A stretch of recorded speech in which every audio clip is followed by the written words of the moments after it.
I don't have anything particularly special about me. I would come past you in the street and you'd never know. 1 in 3 women in Aotearoa will experience the secret life of living in a controlling, abusive relationship. There's thousands of me that are hiding, swept under the carpet, not talked about.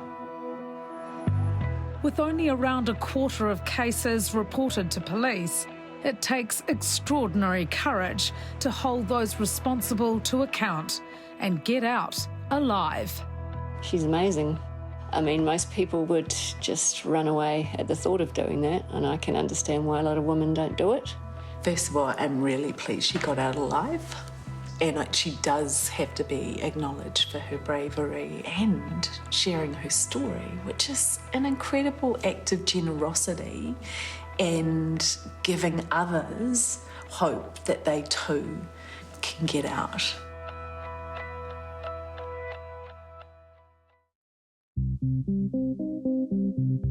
Monique Nelson met her abuser on Tinder in 2019.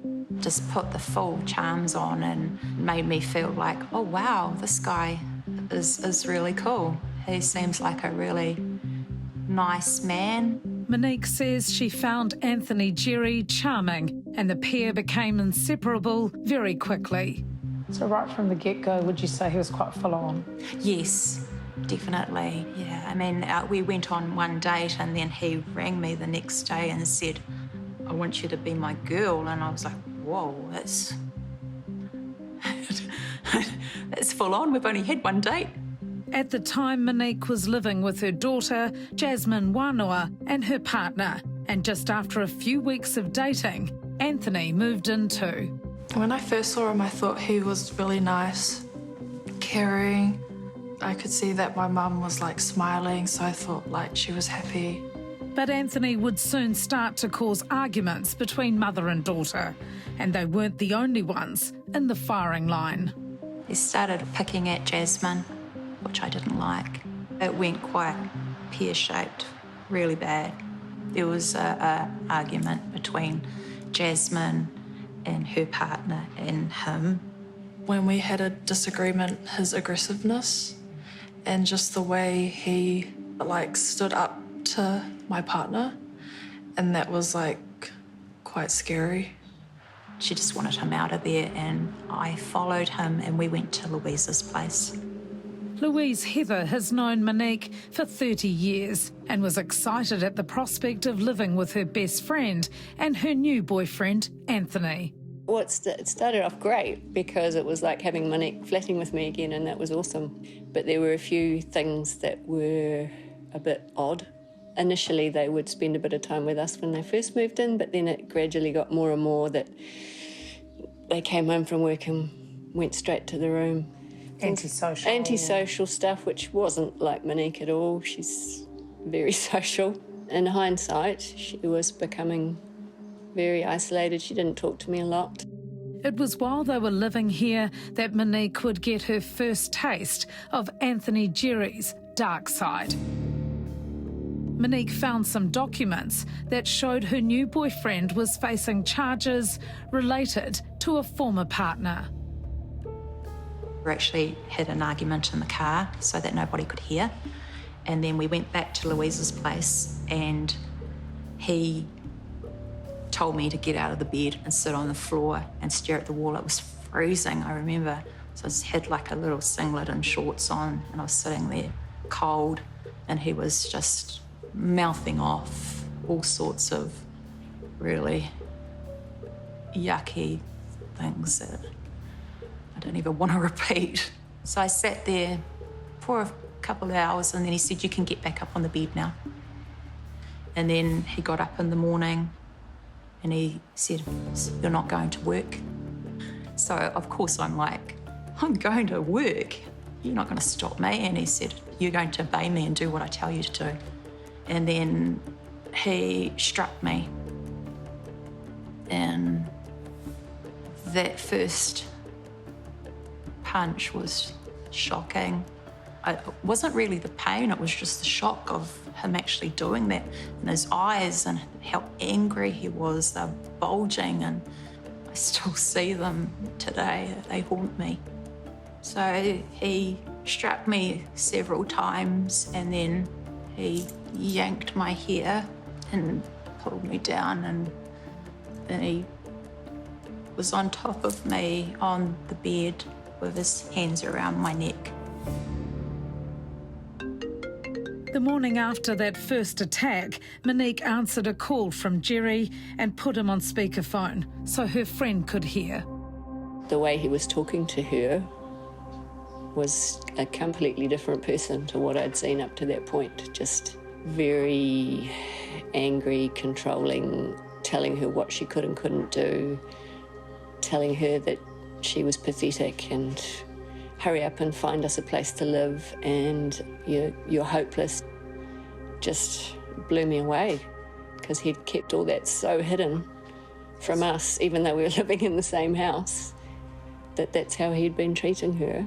Yeah, that was it for me. He had to go as far as I was concerned.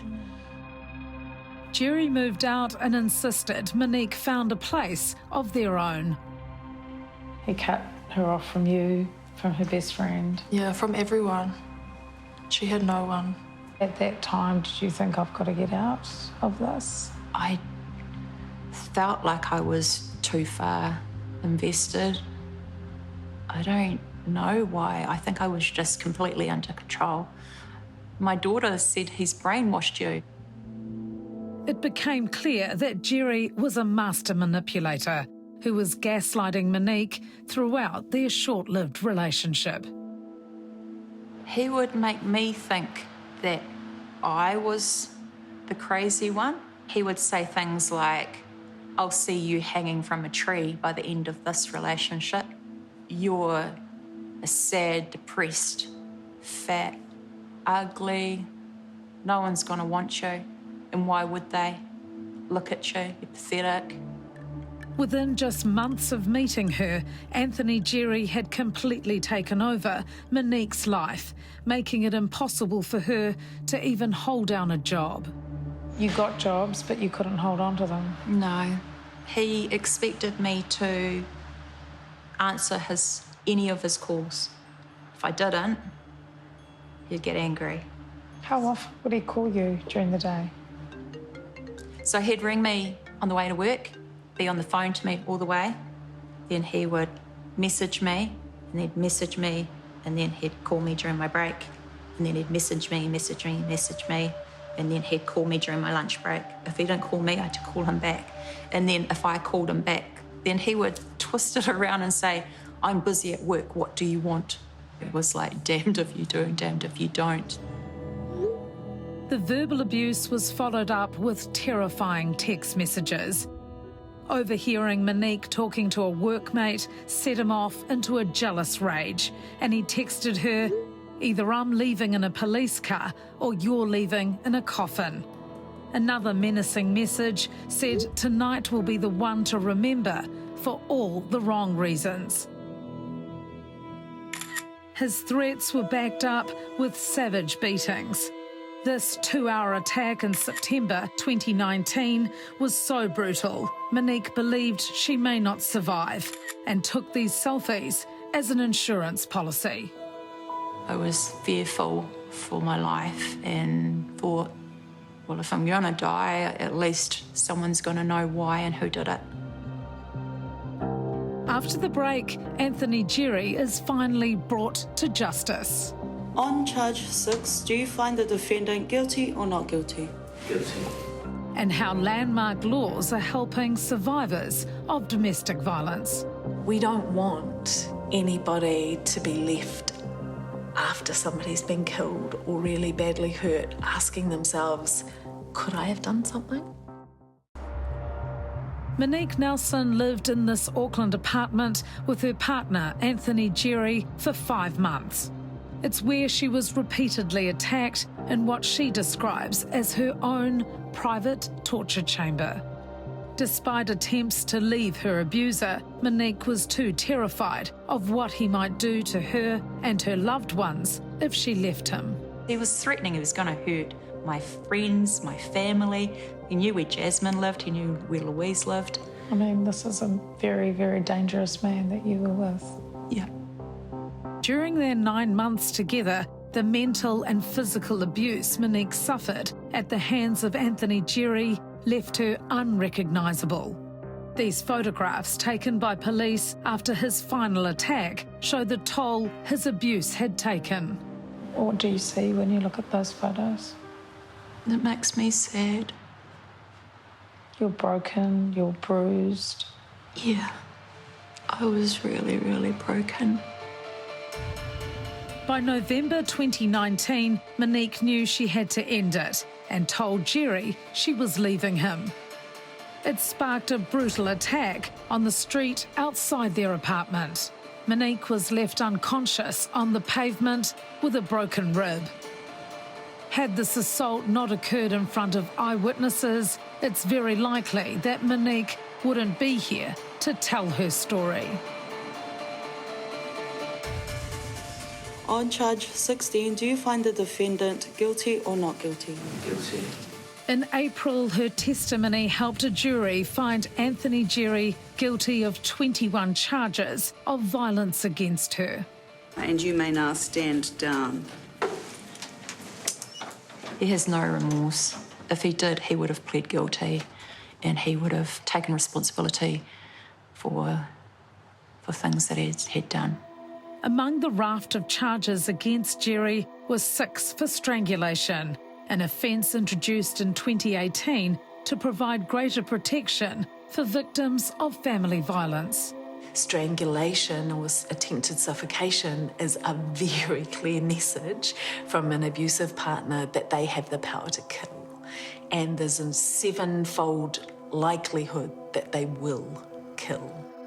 After introducing that charge for strangulation, the police were investigating 5 cases a day of strangulation or suffocation, which really points to the importance of that law change.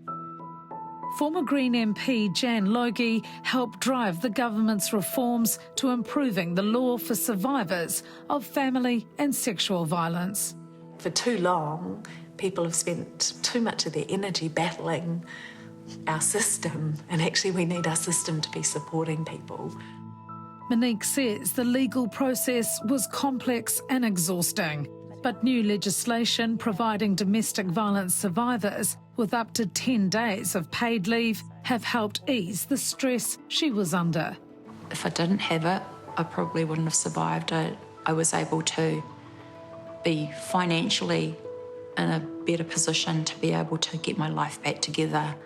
Oh, it needs that taken off it. During their relationship, Jerry made it difficult for Monique to work and she lost several jobs. Logie says financial abuse is a common factor in violent relationships. We all know that our ability to pay our rent and put food on the table actually needs certainty of income. And abusive partners know that as well.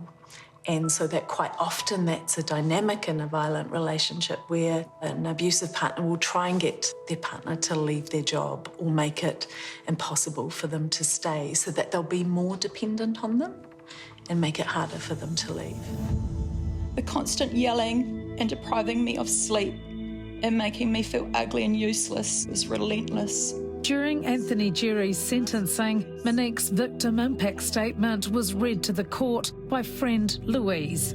After 2 days on the stand during his trial, she couldn't face being in the same room as him ever again. You knew you were able to control me using your nasty ways and violence. Today, she shares her harrowing statement with us. And I was certain the only way I would ever get away from you was to give in and let you kill me. Almost 2 years since she began her bid for justice, Monique waited in a separate room to hear the judge's sentence.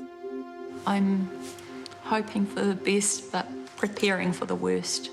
We weren't allowed to film in court, but could record the audio of Judge Sharp's scathing account of Anthony Jerry's offending.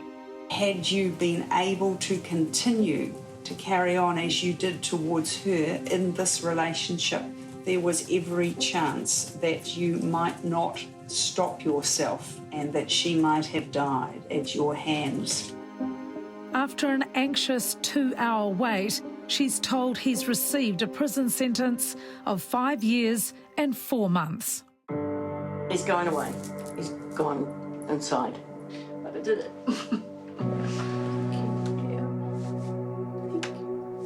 I'm so proud of you. I'm so proud of you.